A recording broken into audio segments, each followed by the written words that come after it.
Memorial Day. It began at the end of the Civil War, a war in which over 500,000 died, when women scattered flowers on the graves of both Union and Confederate soldiers. Did you know that someone who served as a nurse during the war and kept records of where soldiers were buried later founded the American Red Cross?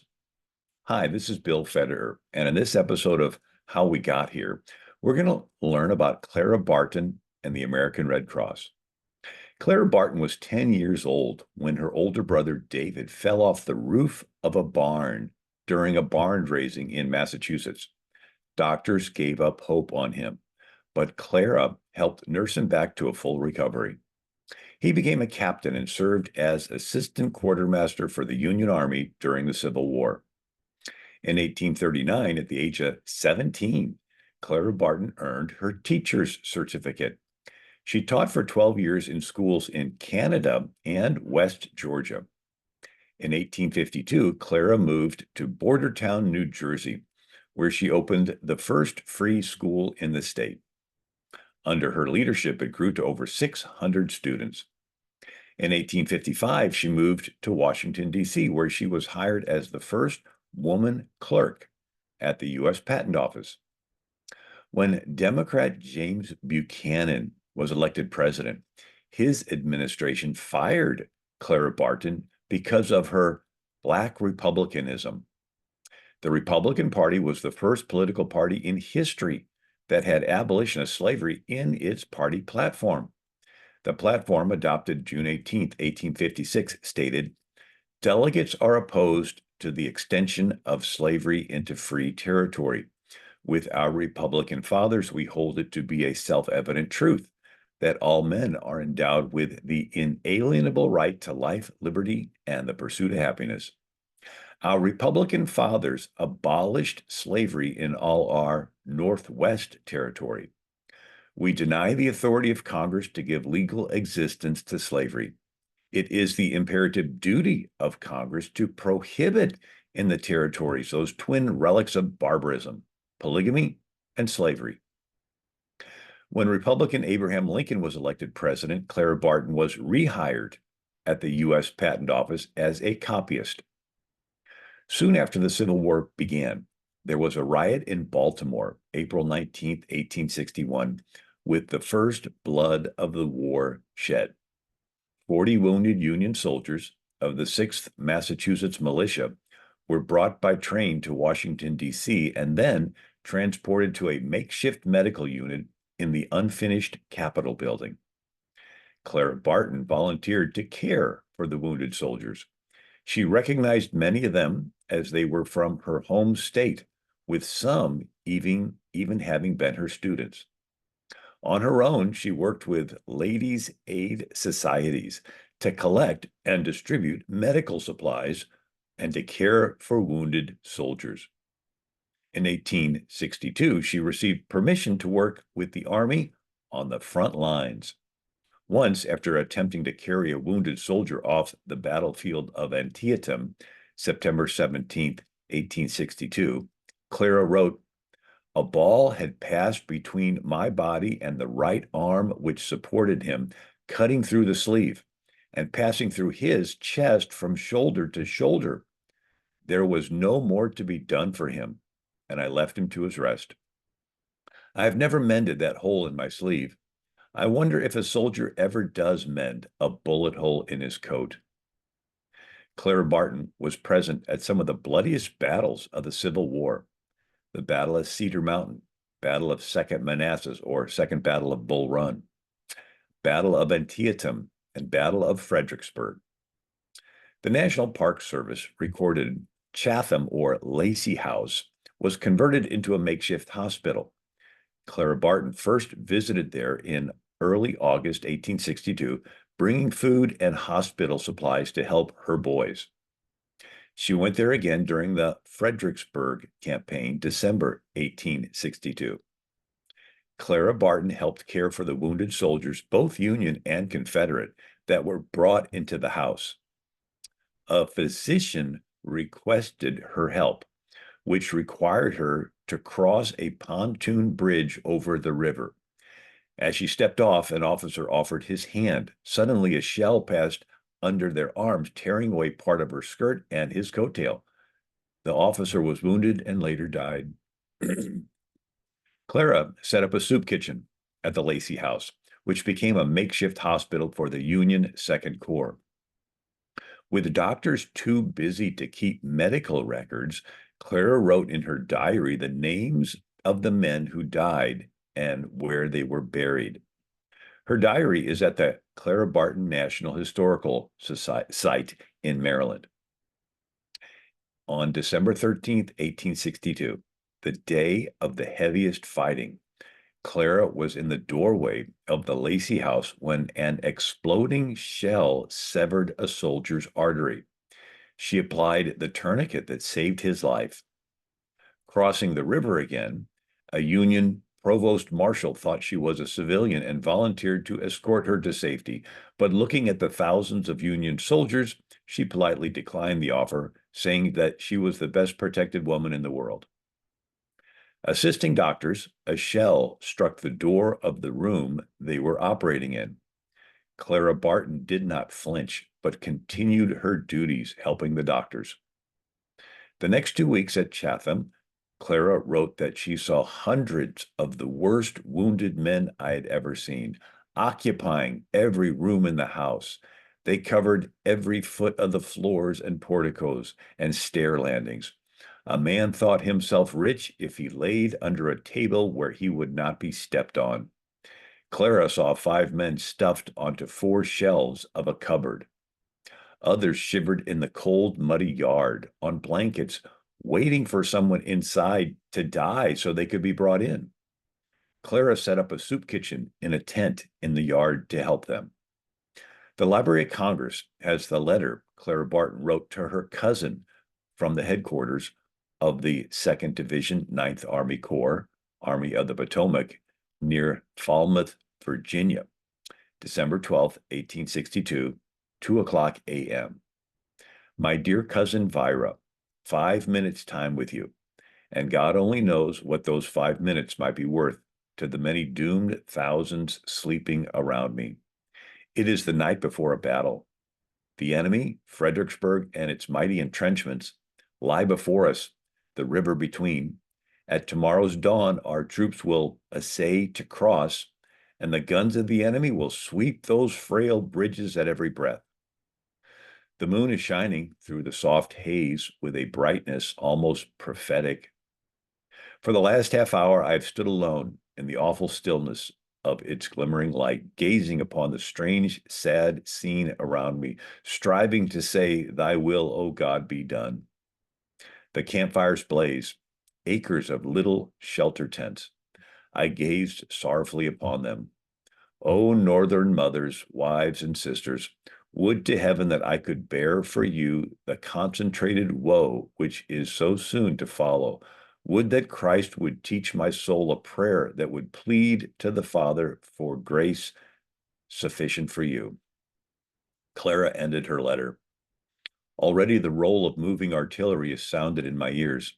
The battle draws near, and I must catch 1/2 hour's sleep for tomorrow's labor. Good night, dear cousin, and heaven grant you strength for your more peaceful and less terrible, but not less weary days than mine. Yours in love, Clara. Clara Barton's patriotism came from her father, who served under General Mad Anthony Wayne. She wrote of helping soldiers. What could I do but go with them or work for them?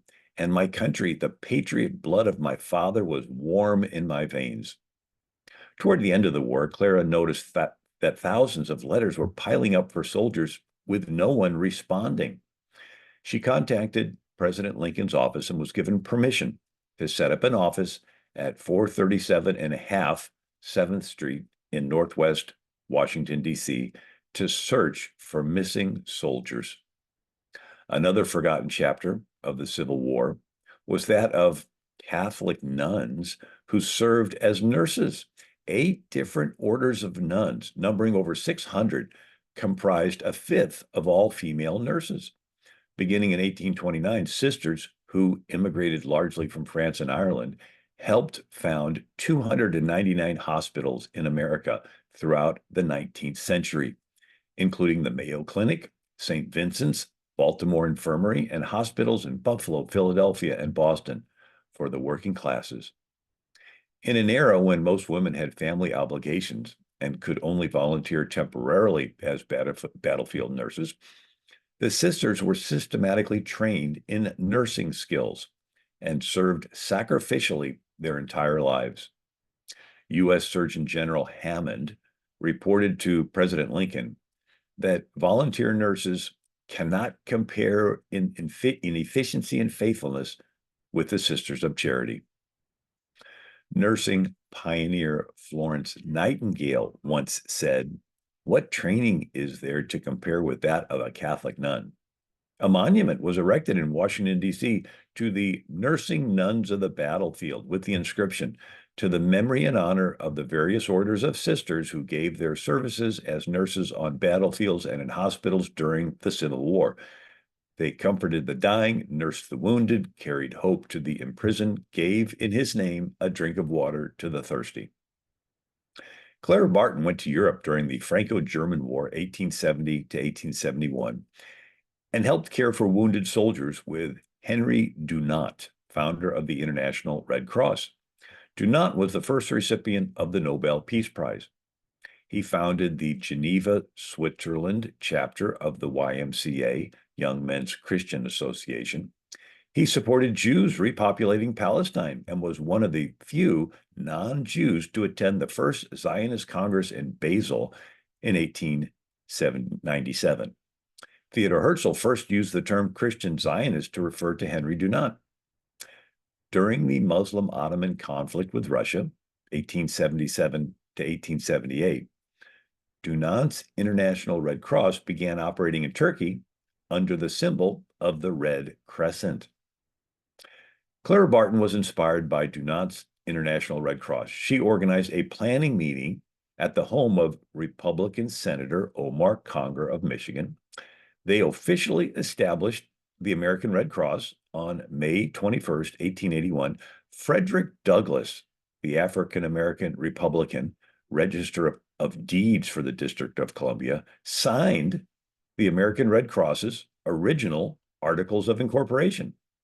Clara served as the first president, and Republican Congressman Lawrence Williams served as the first vice president.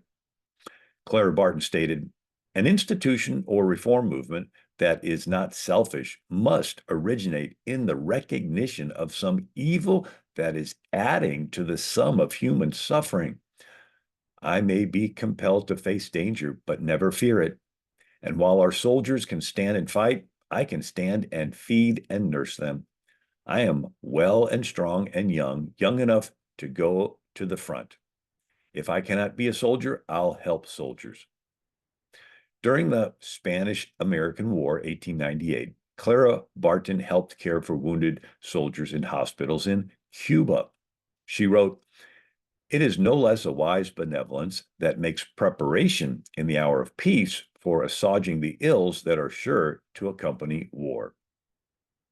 President William McKinley stated regarding Clara Barton in his second annual message, December 5th, 1898, "It is a pleasure for me to mention the useful work of the American National Red Cross, both in relief measures preparatory to the campaigns and in sanitary assistance at several of the camps of assemblage, and later under the able and experienced leadership of the president of the society, Miss Clara Barton, on the fields of battle and in the hospitals at the front in Cuba." President McKinley continued, "In tracing these events, we are constantly reminded of our obligations to the Divine Master for his watchful care over us and his safe guidance, for which the nation makes reverent acknowledgement and offers humble prayer for the continuance of his favor."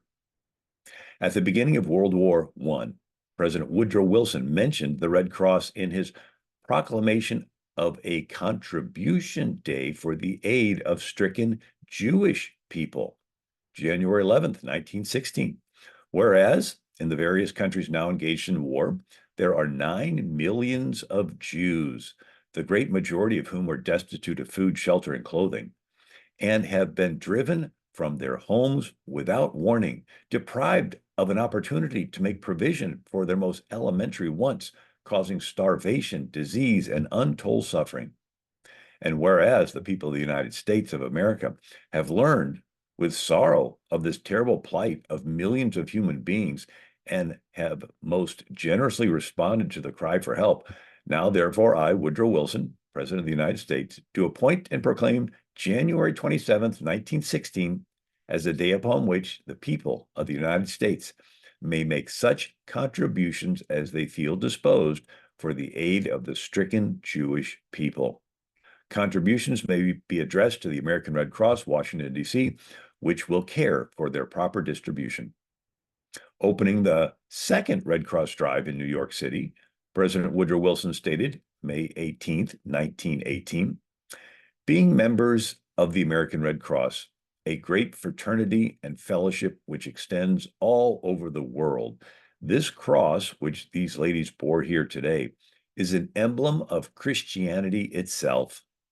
The people of the United States are being drawn together into a great, intimate family whose heart is being used for the service of the soldiers, not only, but for the long night of suffering and terror, in order that they and men everywhere may see the dawn of a day of righteousness, justice, and peace. Well, I hope you've enjoyed this episode of How We Got Here on Clara Barton and the founding of the American Red Cross. God bless you.